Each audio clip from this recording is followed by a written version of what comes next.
111-94, the Knicks win tonight. So before I get to where I think the Knicks might have had a little bit of extra help tonight. We'll get to that in a second. Remember what I told you what the live line was, though? Hang on. Go at halftime. It was just as the third quarter was underway, right as we were getting ready to start the show. It was it 18 and a half? 16. 16. Knicks minus 16. Wow, Knicks minus 16. 111-94. Hey, do the math, folks. No such thing as a useless bucket at the end of a 15-point blowout. No, sir. But look, where am I? Okay, obviously it's a little bit different because, Jason, you're running around like a lunatic and nearly cursing on the air. Yes, that was the old me. No, that was the pre-game one me. But I'm telling you, something broke in me in game one, and when something breaks, you need time to fix it. So where am I right now? Yes, I'm extremely happy. The Knicks extended the series.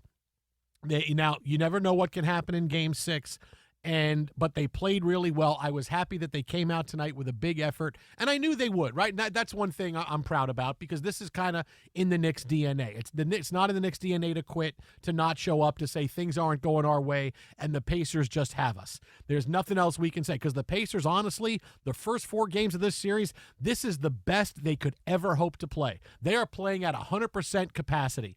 Again, 4 guys on this team having the greatest day of their NBA lives and 3 games of this series, right? You see with Halliburton and even another night tonight for Matherin, who had 23 points, right? But he had the other big night in Game 4, and you had Nesmith's game in Game 1, right? You see. There's so many 4 players in Siakam again who looked like Kevin Durant in Game 2. They've been playing so incredibly well, but I knew the Knicks would come out with this kind of effort because that's who they are. We're going to come out. We're at home. We're not going away. We're going to show you we're still in this thing. And the Pacers played the game I expected them to play. We're going to try.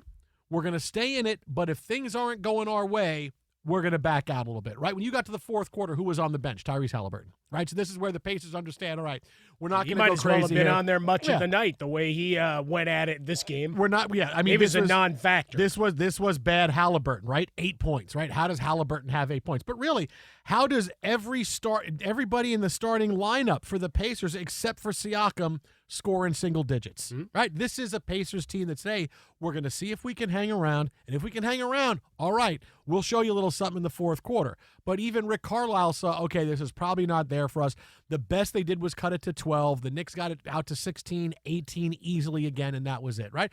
But this is what teams do now. This is not something that is a big hot take and go, you should be ashamed of yourselves for showing up this way. You should know. This is how it works. Hey. I'm still going to say that. In games where you got a closeout opportunity. Oh, no, come on, man. You can disagree with it. I'm with you on it, but this is just a very common strategy now. Sure. Hey, well, you got two remaining. Yeah. We're looking at it like we're not going to go crazy to do this because we don't want to risk injury. We don't want to risk, a big momentum shift. It's, hey, they're winning this game. It's okay if we pull everybody back. That keeps our players in a positive frame of mind and full of confidence, because that's really what it is.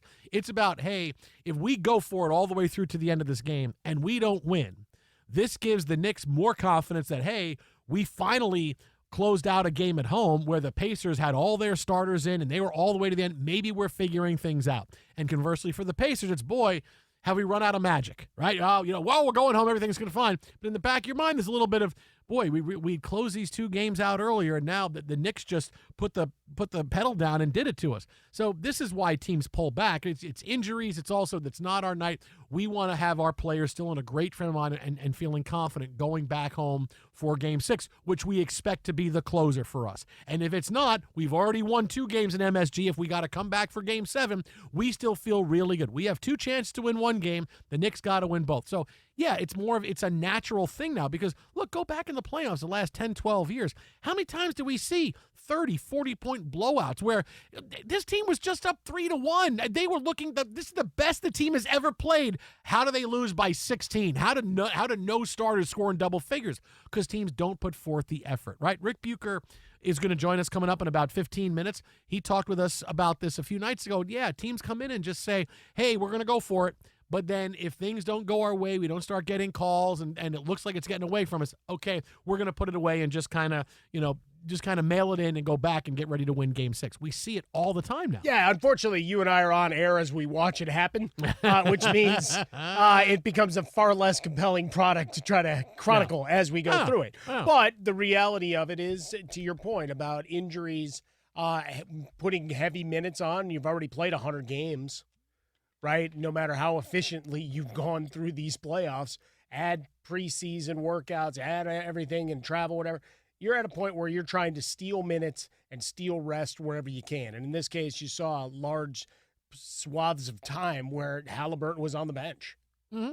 Right? And didn't affect the game a ton when he was there again. There's nothing that tells you killer we instinct, quit but than Halliburton on the bench. But he's nothing on the bigger bench. tells you that. Like at one point, it was like a stare down because Jalen Brunson, they're buying him minutes before he's got to come back. And they're like looking at each other like they're both in the penalty box after fighting in hockey. Like, all right, 3, 2, all right, we're both going to check back in and make it exciting for the people for a couple more minutes. But for the Knicks, huge to actually get a win at home, extend the season. All your conspiracy theories, just keep wearing your tinfoil hats. The NBA gets another game.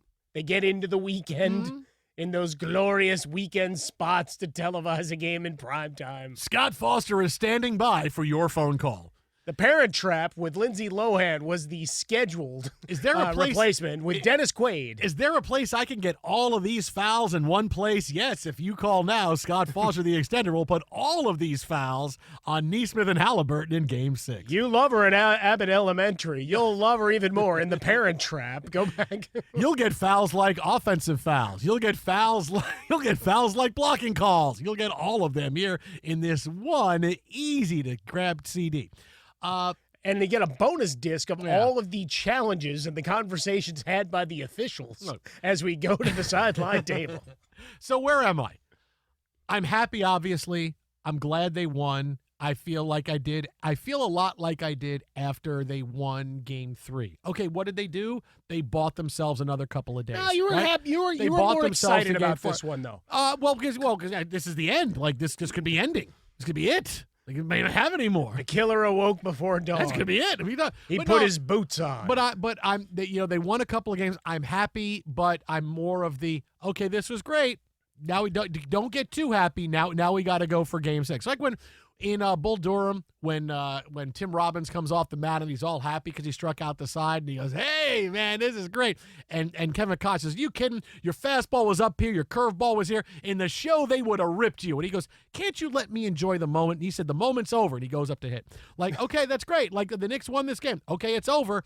Now you got to go Game 6. I will be very excited and crazy again if the Knicks win Game 6. But what did they do? Again, I feel like they did after game. Hey, they won Game 3. They made the next couple of days matter. They won tonight. They make the next couple of days matter. I'm not going to yell and scream or suddenly at the end of the show go, "You know what? I've had time to sit here and think about this, and I've had a lot of alcohol, and I'm telling you, we're going to win Game 6, and we're going to go win Game 7. Like, this is where I'm at. This is hey, great tonight. Awesome. They showed up to win. But, okay, now we get on to games. I'm not getting that excited. Well, it is a big Thursday night. Summer has unofficially started. So, I mean, the bars are going to be full on a Thursday night. You can go and get after it a little bit. I mean, I'll filibuster, and then you can come back after a couple of shots to close things out. Shot in a beer. No, the thing that, the 30,000-foot view, you being Knicks fan, me trying to keep you calm, right? Mm-hmm. Highs and lows, ride the lightning, the roller coaster of it all, is as a guy watching the NBA and thinking that you know who teams are and their identities, particularly at this point in the year, right? We often get into the NFL playoffs going, I have no idea what I'm getting from this squad.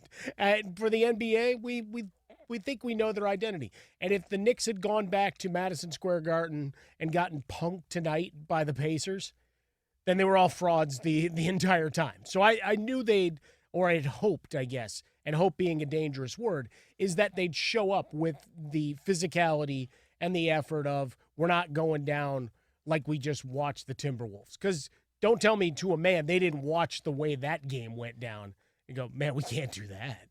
And in New York, I mean, if you're the sports section editor, you're like, I just need to reserve a lot of column inches. I know. Look, the Yankees don't play the Dodgers till tomorrow, so we got And we've Sure. already got the preview of that. That's in the can. Mhm. Here's what we have to work with. It's all of this game, and the poison pens are out if it goes the wrong way. And the players and staff, they knew damn well coming into that opening tip that people were ready to go after them.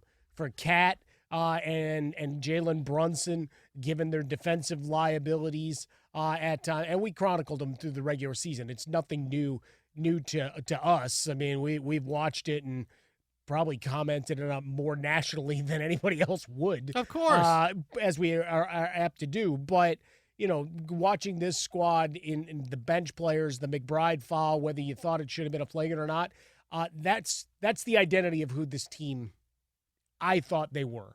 So to see some of that, sad it took to game 5 to get it. Oh, yeah. But you got it tonight, which means I can't wait for game 6 to see, what kind of effort they bring and whether Halliburton's dad's back at courtside. Now, it may not matter because I got this tweet from Amy.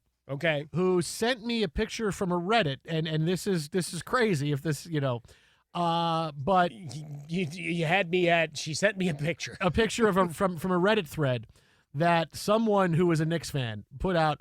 I just paid a witch on Etsy to cast a spell to help the Knicks win tonight. And then they added like what they paid, and here the item was like $21, and they had like $12 in credit. So they paid $8. They had credits. They had credits, so it was $21. What they ordered the previous time? That's what I want to know. I don't know, but it was item total was $21.20. So apparently buying a spell to help the Knicks is $20 in tax. But whoever this was also had a $12 credit.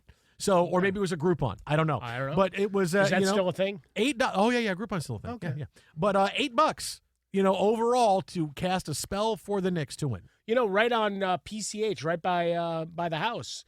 We've got someone who advertises all of the readings and whatever else. Maybe they can help. I actually do those. What's up, Frostberg? I actually do those. You do? Yeah, I didn't know that. You know what I charge? What do you charge? $7. $7. What about 6-minute ads? He's going to give you 7 minutes of content. Yeah, but are you a licensed witch? I mean, too bad none of this matters at all. Well, of course it matters. None of this matters. If there's because you had their funeral planned for tonight. Yeah, well, apparently there was problems with the weather. No, you have to sit this one out. I don't sit this one out. You don't get to celebrate this. I think I gave a pretty good Absolutely breakdown not. of where Not I am after mentally. last night's show, you don't. No. I mean 2 nights ago. But I think I'm We're pretty. celebrating them last night. I think I am pretty honest about where I am and where I am celebration wise with this. Now all right, so for you, it's $8. Now I'm gonna $8 for me, but you got to show me that you're a legitimate witch or wizard or warlock. Like you got to show me casting crazy spells on the Knicks for Game 6, man. Really, or are you going to use all your spells for the Yankees? The Yankees pose no threat. Okay, I'm just making sure. All Did right, Judge drop another fly ball yet? I'm not. It's an end of May, beginning of June series. Ooh.